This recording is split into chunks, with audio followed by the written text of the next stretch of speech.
Okay, we're going to do a very short lesson on Desmos and basic constructions.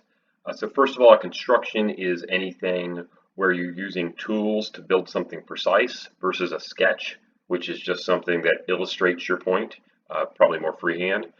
First of all, I normally sign in, not create, sign in, and I'm going to use Google Sign In, and I've already got an account that I'm going to use. And basically, I have a point, I have a segment, and I have a line. Now, the interesting thing about a line here is it does go on forever the way it should. And one of the things, oh, and I can also do a ray. I'm going to limit it to that for right now. One of the things that you often want to do is move these things around. So you can select tool to move them around, but also if you click on them, you can add a label to them. You can change their color, and the same is true with the actual segments themselves. So you can add a label. In the case of a segment, it does a length. I don't know what it does for a line. Change the color of that.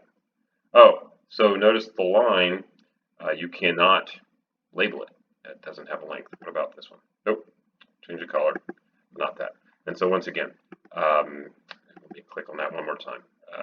Label. And if I wanted maybe that to be C, I could change that to C if I wanted to. I don't know if I could put a number on there. Oh, I can put a number on there. So those are our three undefined point, line, oh, and plane. This is all in 2 dimensions. It's on a plane.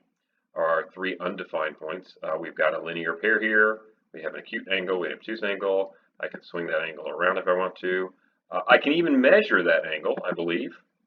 So if I click here, here, and here. There we go. Now I'm measuring that angle. And let me do the select tool again. And I can grab that and measure it. So that is one short thing I can do. One of the other cool things I can do is use a circle. Now, a circle in and of itself, while it's fun, is a proxy for a compass. Now, a compass is something that draws circles, and the Greeks, when Euclid wrote the elements, there was no such thing as a fixed compass. Most compasses that we use in the real world are what's called a fixed compass, so I can pick it up and move it and make a copy of the circle. And I think this even, if I right click, no. I thought there was a way to make a copy.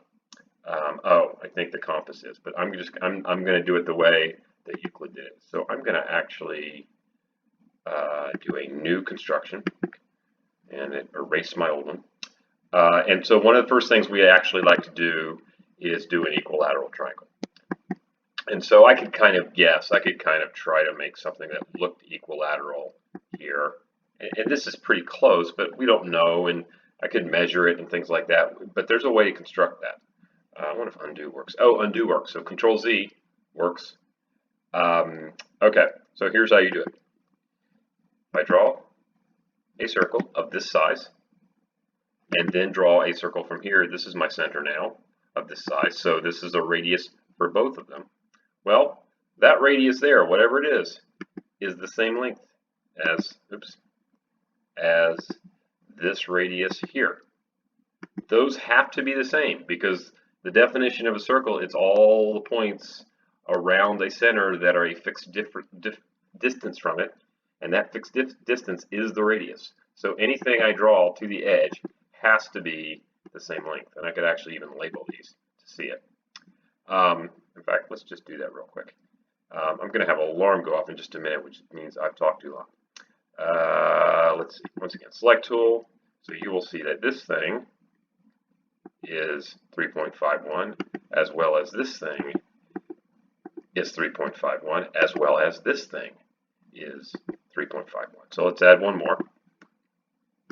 So this right here is now an equilateral, because once again, from this circle over here out to the edge is 3.51, which means this thing right here also has to be 3.51.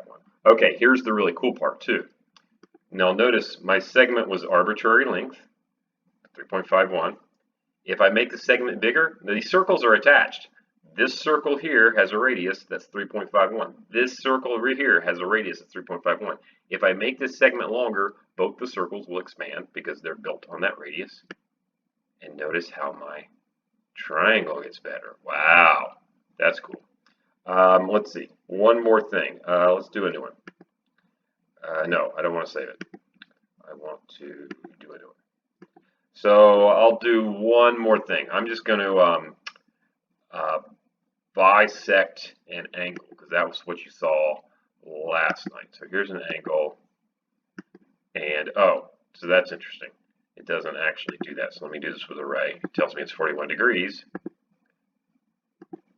but I'm going to bisect it. And so I think the way the woman last night bisected it was she created a circle, and it could actually be of any size. I'm going to go ahead and just, well, actually no, I'm going to do it any size. Any size. And then what she did, which was a little unusual, she connected these points. I don't think that's necessary, but I'm going to go ahead and do what she did. And then she bisected this line. And the way you bisect the line is actually very similar to what we just did. We create a circle from here to here. We create another circle from here to here. And then we connect these two intersections. That chops this line in half, but it also chops this angle in half. And once again, chopping it in half, we mean bisect.